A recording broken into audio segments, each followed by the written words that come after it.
Hi everyone, I thought I would do my movie review with some audio equipment because my camera's audio is a little weird with the autofocus, so bear with me as I try to use my sound equipment for this review, which is Captain America: Civil War. This movie has been widely anticipated across all groups of people, really, especially the nerd community, of course. But I was super curious to see how this film went, especially because, to be honest, I'm kind of iffy about Captain America, especially the portrayal as done by Chris Evans. Nothing against him. He's a fabulous actor. I'm just using him as reference as to this iteration of Captain America. So the first part of my review will be zero spoilers. Zero. None. I promise. Scout's honor. But the second part will have spoilers. Just FYI, I will let you know, and I will give you some time to turn it off and shut it off and whatever, so you can feel comfortable with what you're listening to. So the first part is going to be talking about the overarching idea of, is it a good movie or not? Is it entertaining? Blah, blah, blah. So, what was the structure like of Captain America: Civil War? It was actually very structured. The beginning was very strong. Bucky was introduced at the very beginning.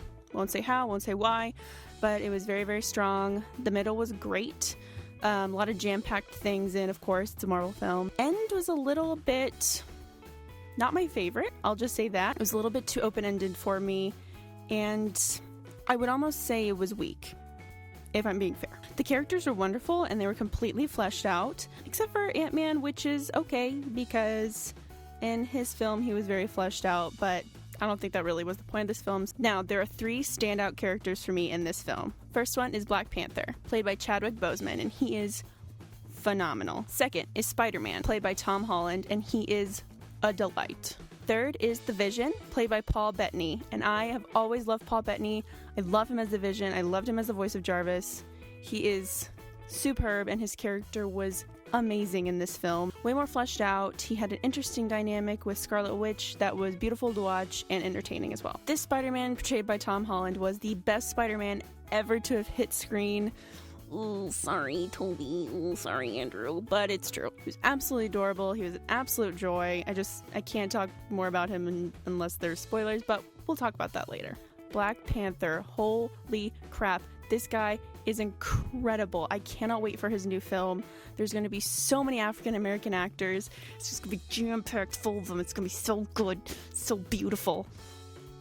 So excited. He was extremely dimensional, fantastic acting. Everything was just so based in his character and his arc and his backstory. Oh, and his outfit. He do got the booty. So good. And of course, The Vision, you just finally understood him a little bit better. And he also shops at J. Crew, so that's pretty cool. Now, let's talk about storylines. There, in my opinion, were technically two storylines. And I wanted to see more of the first one, if I'm being completely honest, than the second one, which I will talk about more in the spoil-filled section. So that'll make more sense later if you stick around for that part. And in my opinion, there wasn't any major plot holes. There's a lot of superhero films out there that have major plot holes. No! But this one really didn't, and it was fairly consistent throughout. The design was really, really nice and almost unique to this film, as opposed to the other Marvel films. There were these beautiful title cards for each section of the world that they were in. They had they were kind of like a pearly white writing for like London or wherever they were. And it was just a beautiful transition, and it was consistent throughout, and it really just kept me engaged, and I knew exactly where they were, and it wasn't distracting. Like those like weird letters at the bottom that are like military, and it's like they're here in Russia. But this was a little bit more subtle, even though it was big and beautiful. And of course, honorable mention to Vision's costume. The directing, of course, was wonderful by the Russo brothers. I can't talk highly enough about them. They really have clear, strict visions that are playful and loving, and each character and actor were completely on the same page, and they were schematically all understanding of the vision that the director had, and it was very clear and concise. Now, of course, was this film entertaining? Absolutely. I think this film was extremely entertaining. Most of Marvel films are, except for those Thor ones. But this one, I think, was one of the most entertaining Marvel films for me, aside from Guardians of the Galaxy, because I really like that film. Was it the best Marvel film? I don't really know about that. I would say no. But it was extremely entertaining. Now, here are spoilers. Here's the spoiler section. Please swim away. Swim away. Swim away if you don't want to see them. 3, 2, 1. Spoilers. I had a major problem with this film. Only just a little bit. It's, again, my personal preference. This is not sacred word or anything like this. It was just... So there are really two storylines to this film. The first was Tony kind of encouraging the Avengers to sign the superhero act that would require them to be registered with the government and be part of the government instead of a private organization. The second plot line would be Bucky Barnes on his scandalous adventures, killing people, and then him getting framed. If I'm being completely honest, I really wanted to see this film being more about the political. The Avengers splitting over a document, essentially. And Iron Man saying, well, if you don't sign it now, then things will happen later with the government and it'll catch up with us. Captain America saying, well, I don't want to sign it because they might have ulterior motives, or their motives could entirely change over time. It always happens. And that's something I'm interested in. But when most of Captain America's argument to not sign the document at this point in time is because of Bucky, I think is a little weak, and I think they should have explored it in a completely different way. I don't think this should have been the Winter Soldier Part 2. Call me crazy. In the whole film, Black Panther was the only one that stayed in his lane. Okay? He was the only one focused on what he wanted. Yes, he had revenge.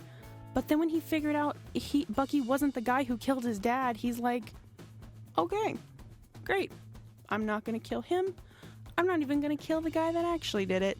I'm gonna have justice serve its purpose. Black Panther was the only one who had his head screwed on tight. Speaking of Black Panther, I swear if Black Panther's bodyguard is not in his new film, that fierce woman in the yellow earrings, I will have a conniption. Also, can we talk about when the king dies? Sorry, Black Panther's dad. When he dies perfectly on a stone pillow. It's kind of incredible. That was like one of the cheesiest things I saw in this film, which you can find in any superhero film, but that in particular, I was like, ooh, that's oddly specific. I mean, no offense to Captain America, but if my best friend from childhood, her name is Brittany, she's very, very sweet, very, very pretty. Say Brittany was found out to be a brainwashed murderer. Maybe Russians have brainwashed her. They're having her kill people, they have her kill my best friend's parents, and she kind of discovers that this isn't who she is, and she wakes up from her coma, and she goes, wait, this isn't me, I haven't been killing people. I don't think I would fight through a bunch of Avengers and the government to save her. I love you, Brittany. I love you so much. You're gonna be a great lawyer. But I'm not too sure if I would fight the system over you. You versus everyone else. So yeah, this movie kind of became a Bucky fest for me. Honestly, he's not my favorite. He's one of my least favorite characters in the Marvel franchise right now for their films. Always talking about films in this instance. Again, I love you, Brittany. Just don't go murdering people, because, like, I can't help you. I gotta stay in my lane, you know what I mean? And then Cap was going to sign it, finally, for a hot second there. But then he found out Wanda was at home under house arrest. I'm sorry, but, like, I would think a little bit deeper than saying, oh, Wanda can't get paprika? Well, not signing that document. Of course, this is all me being silly. This is all based on how they decided to write the film, obviously. But I would have preferred to see it as actually Civil War instead of Cap got butthurt because Bucky was frozen and sad times for all. An alternative title for this film could be Captain America and his personal issues versus global issues. And if you're wondering whose side I was on during the film,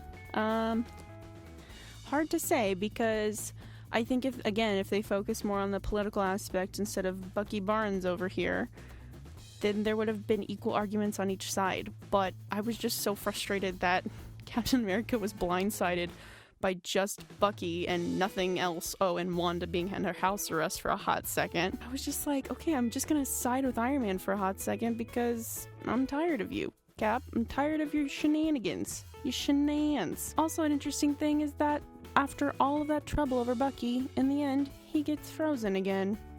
What? But whatever, Black Panther's gonna take real good care of him because he's amazing. And holy moly, Spider-Man. That scene, though, with Spider-Man and Iron Man and Aunt May was just so back to the roots of the Marvel films. It was very Tony Stark. It was very what Spider-Man should be. And I really liked Aunt May, even though she's, like, super duper young and probably could be my babysitter. Like, she's great. The costume was, a little cartoony for a hot second, but, like, it was great. And I thought the teaser at the very end was really nice, showing him, like, the spider symbol, and he had, like, a notification, which is really, really cool. I was like, hey, Spider-Man movie. I would give this film an A-, because the choreography was incredible. The fight choreography was wonderful. Almost all of the characters were beautiful, had beautiful arcs. The directing was clear. I think Tony Stark had some great points. Captain America had a few good points. Even though I don't like the character of Bucky Barnes, the actor that plays him is really, really wonderful. The design, beautiful, nailed it. And even though the ending was weak, I think this is one of the better Marvel films, so I give it an A-, and I don't regret it. And I'm very excited for the Black Panther and the Spider-Man movie. Ooh, so excited! Thank you so much for watching this review, and I hope you enjoy them, and if you would like to see more, I guarantee you I will have more. Probably will do a review on Neighbors 2, which I'm seeing in a few days, but we'll see. Just click that subscribe button, click that like button, and to enjoy more things I create. Go support cinema! Cool. Hey guys, thanks so much for watching my video. If you'd like to hear me talk about movie reviews or hang out with me and listen about health and beauty and sketches that come in my brain, or watch me play a game or two, then please stick around and press that subscribe button. Oh, it's not like crap.